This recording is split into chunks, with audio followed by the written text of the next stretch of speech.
YouTuber Praneeth Hanumanthu arrest అయ్యారు. బెంగళూరులో ప్రణీత్ను అదుపులోకి పోలీసులు తీసుకున్నారు. బెంగళూరు కోర్టులో హాజరుపరిచి ట్రాన్సిట్ వారెంట్ మీద హైదరాబాద్ తీసుకురానున్నారు.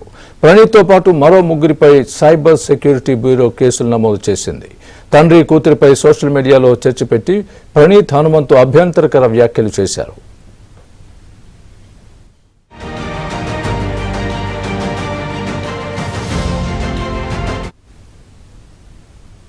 ఇదే అంశానికి సంబంధించి పూర్తి అప్డేట్ మా ప్రతినిధి శశిని అడిగి తెలుసుకుందాం. శశి, చెప్పండి, ప్రణీత్ హనుమంతుని అరెస్ట్ చేసినట్టుగా మనం చూస్తున్నాం. బ్రేకింగ్ న్యూస్తో ఎప్పటిలోగా ఆయన ఇక్కడికి ట్రాన్సిట్ వారెంట్ మీద తీసుకొచ్చే అవకాశం ఉంది. ఎలాంటి చర్యలు ఉండబోతున్నాయి? పూర్తి అప్డేట్ ఇవ్వండి.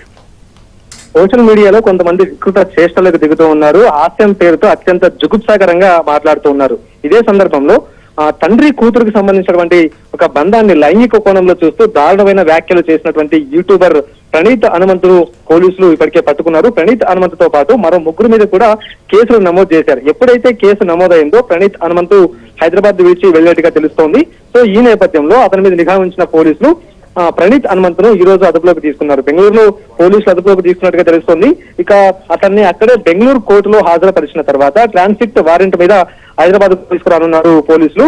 ప్రధానంగా సోషల్ మీడియా వేదికగా తండ్రి కూతురు యొక్క బంధాన్ని లైంగిక కోణంలో చూస్తూ అత్యంత దారుణమైనటువంటి వ్యాఖ్యలు ప్రణీత్ హనుమంతు చేశారు. ప్రణీత్ హనుమంతుతో పాటు మరో ముగ్గురు కూడా ఈ తరహా వ్యాఖ్యలను సమర్థించినటువంటి సందర్భం కూడా ఉంది. ఈ నలుగురు కలిసి స్కైప్ వీడియో కాల్లో మాట్లాడుకుంటూ అత్యంత జుగుప్సాకరమైనటువంటి వ్యాఖ్యలను చేసినటువంటి సందర్భం కూడా ఉంది. అయితే ఇతను చేసినటువంటి వ్యాఖ్యల మీద కూడా పూర్తి ఆ వ్యాఖ్యలు వివాదాస్పదమయ్యాయి.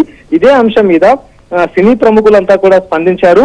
ప్రణీత్ హనుమంతు మీద చర్యలు తీసుకోవాలంటూ కూడా డిమాండ్ చేసినటువంటి సందర్భం కూడా ఉంది. అయితే తండ్రి కూతురు యొక్క బృందాన్ని వికృతంగా వర్ణిస్తూ లైంగిక కోణంలో చూస్తూ వక్ర దృష్టితో చూస్తున్నారంటూ కూడా అతని మీద చాలా వరకు కూడా చాలా మంది ఫైర్ అయ్యారు.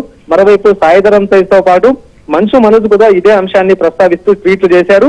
ఆ యొక్క అంశాన్ని ప్రస్తావిస్తూ ప్రణీత్ హనుమంతు అలాగే అతని బ్యాచ్ మీద చర్యలు తీసుకోవాలంటూ కూడా ప్రధానంగా పేర్కొన్నటువంటి సందర్భం కూడా ఉంది. అయితే సాయిధరం తేజ్ పెట్టినటువంటి ట్వీట్ ను చూసిన తర్వాత ఇటు ఎప్పుడైతే అంటే సీఎం రేవంత్ రెడ్డిని ఉద్దేశిస్తూ ఆయన ట్వీట్ పెట్టారో అనంతరం పోలీసులకు ఆదేశాలు జారీ చేశారు సీఎం కూడా. వెంటనే కేసు కూడా నమోదైంది. ప్రణీత్ హనుమంతు కోసం గాలింపు కూడా మొదలైంది. సో ఎట్టకేలకు ఆయన్ను బెంగళూరులో అరెస్ట్ చేశారు. ట్రాన్సిట్ వారెంట్ మీద తిరిగి హైదరాబాద్ తీసుకురానున్నారు. హైదరాబాద్ తీసుకొచ్చిన తర్వాత అతన్ని విచారించనున్నారు. స్వామి.